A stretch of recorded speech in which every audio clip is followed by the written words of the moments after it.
All right. Welcome, welcome, welcome. This is February 9th, coming to you live from Farmington High School. Wanted to come in and get some stuff squared away today, so I'm trying out my new face mask and shield combo. It's going to be a real humdinger.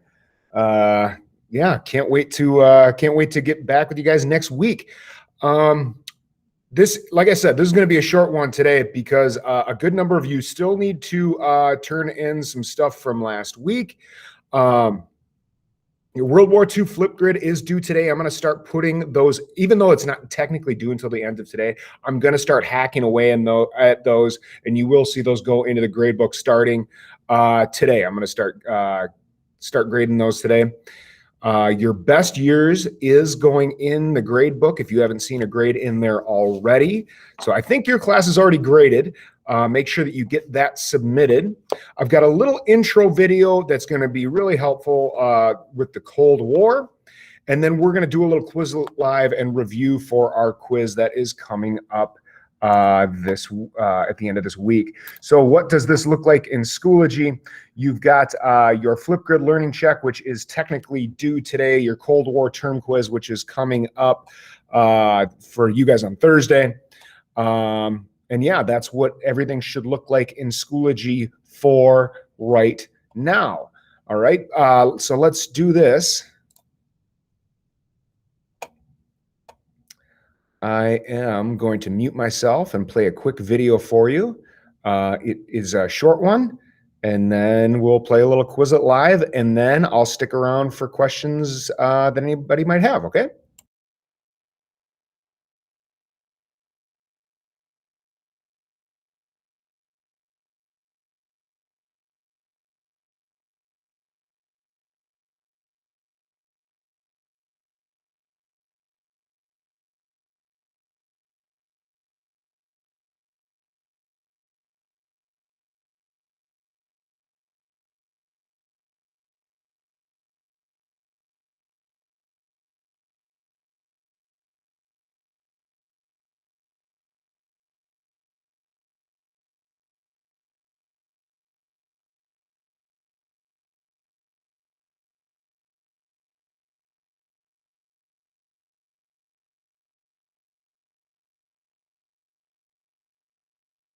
Sorry for the delay. Just a second here, guys.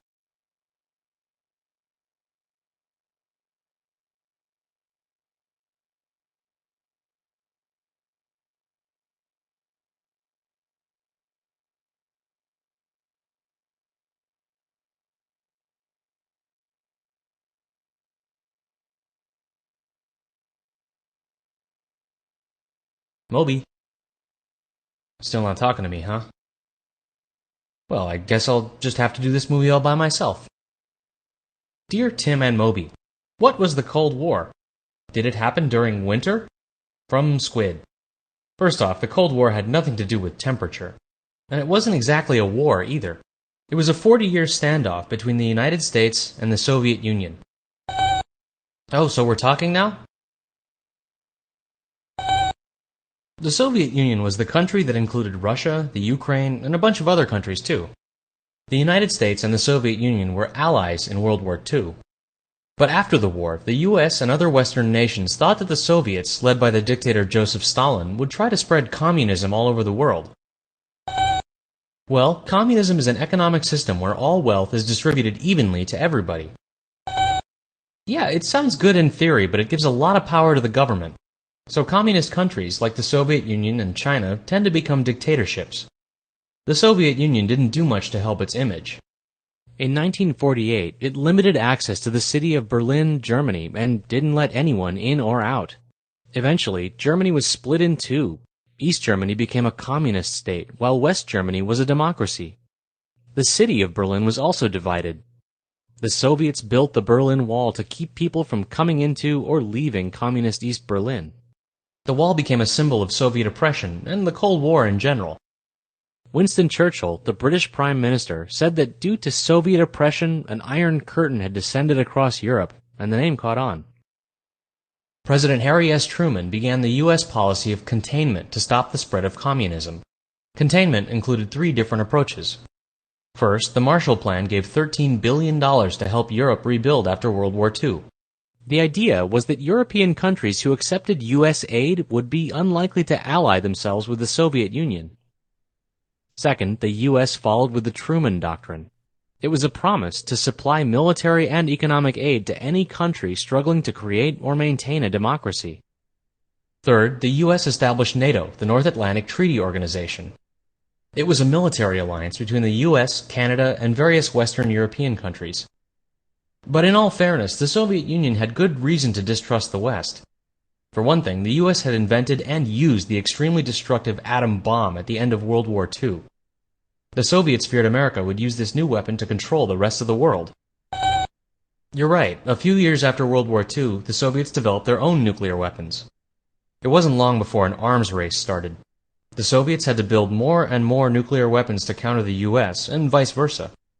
People all over the world lived in fear of an all-out nuclear war between the two superpowers. It's kind of weird, but nuclear weapons may have actually prevented a U.S.-Soviet war. Both sides knew that a full-scale nuclear war would have no winner. Right, the only winning move was not to play. That's why it was called a Cold War, because it never really erupted into a real war between the US and the Soviets. But in 1950, America fought a war in Korea to contain communism. The US was worried about the influence of Communist China, led by Mao Zedong. In fact, many other wars between 1950 and 1990, such as the Vietnam conflict, were really part of the Cold War. Yep, that's true. The Cold War was partially responsible for getting humans into space. The US and Soviet Union both spent billions of dollars on rockets and satellites. Each side wanted to win the space race. You can find out more about that in our Apollo Project movie. Anyway, in the 1980s, the Cold War began to end. The Soviet economy wasn't strong enough to hold the USSR together. In 1989, the Berlin Wall fell, and soon communist governments in Eastern Europe were being overturned. Finally, in 1991, the Soviet Union collapsed and broke up into distinct democratic countries. That's why people say the US won the Cold War. But really, everybody won when it ended. It cost a lot of human lives while it was going on. What's this? An I'm sorry card?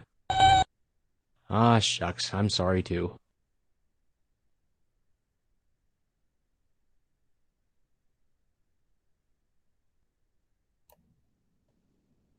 Awesome. Okay. So we're going to go right from that to talking. I want to have Quizlet Live be the last thing that we do, because I want to make sure that everybody is here and understanding what we've got coming up next week. So let me go right back to this.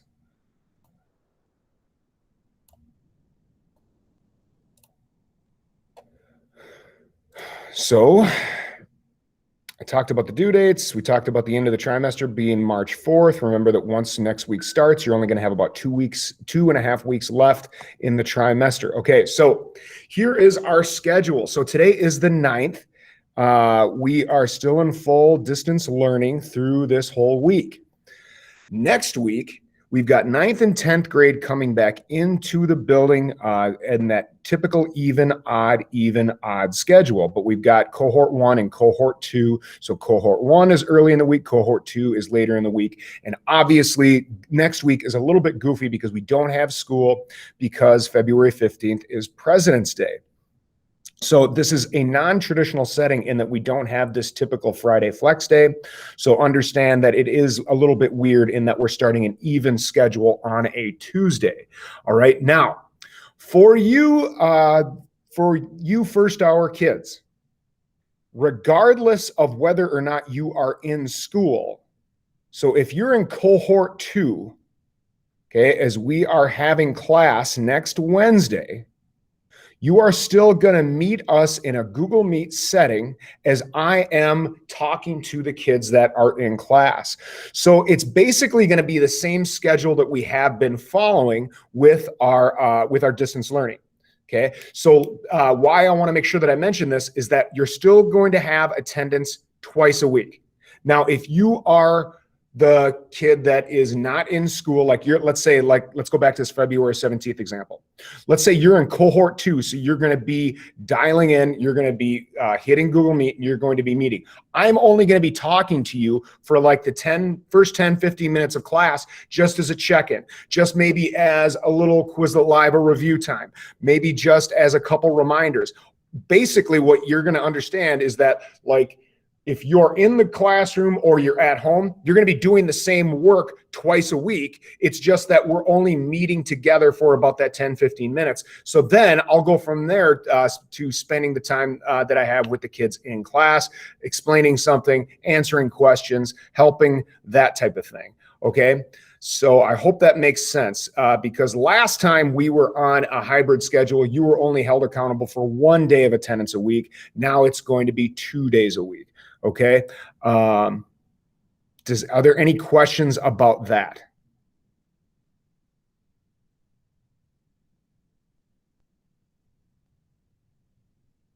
No. One thing that I should also mention here, folks, is that you will hear administration and you will hear teachers refer to it as cohort 1, cohort 2, and now you're going to hear them say cohort 3. Cohort 3 just means you are distance learning in any capacity. Doesn't matter if you are full-time distance learning, like you're opting into distance learning no matter what is going on, or if you're quarantined or whatever it might be. Okay. So for whatever reason, if you are at home learning full-time, not in a hybrid fashion, you are referred to as cohort 3 on any of these schedules. I hope that makes sense to you. Okay. So that's what we got with the schedule. Last thing on the agenda, folks, is we are going to do a little Quizlet Live. So let's all go to Quizlet.live right now. I've got a little Chapter 19 Cold War vocab terms here without the pictures. So we're ready for that term quiz coming up in the last part of the week here.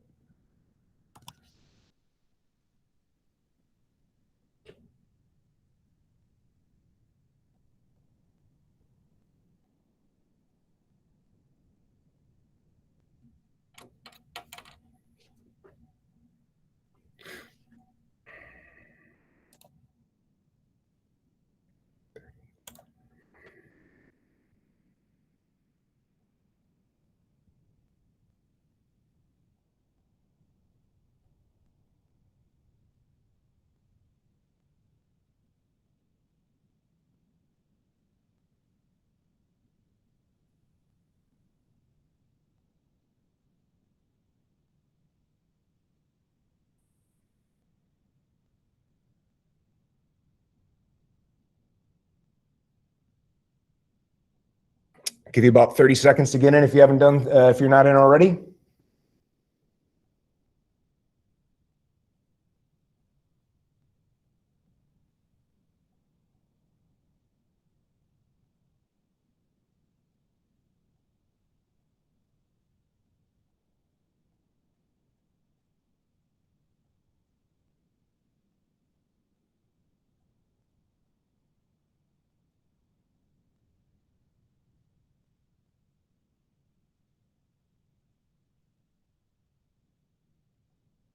All right, here we go. 3 rounds. Round 1. We lost Harper. And they're racing.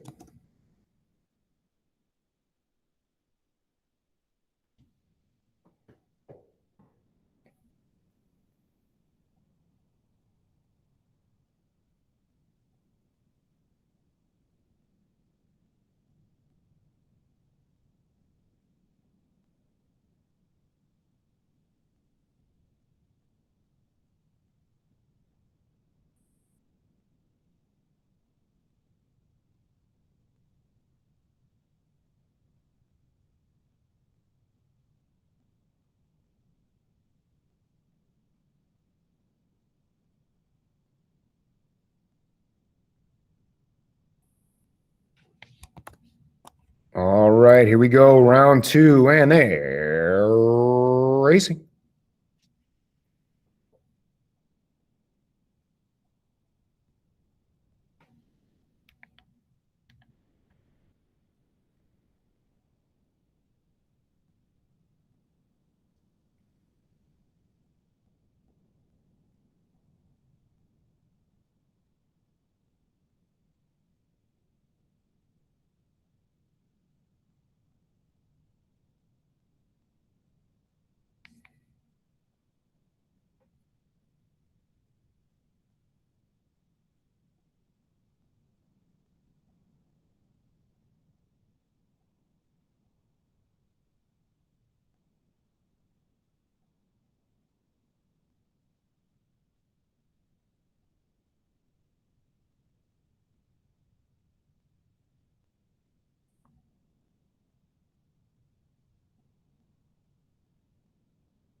Round two to Soren. Here we go. This is it. This one's for all the Tostitos, and they're racing.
Awesome. Okay, so we got through everything on our list.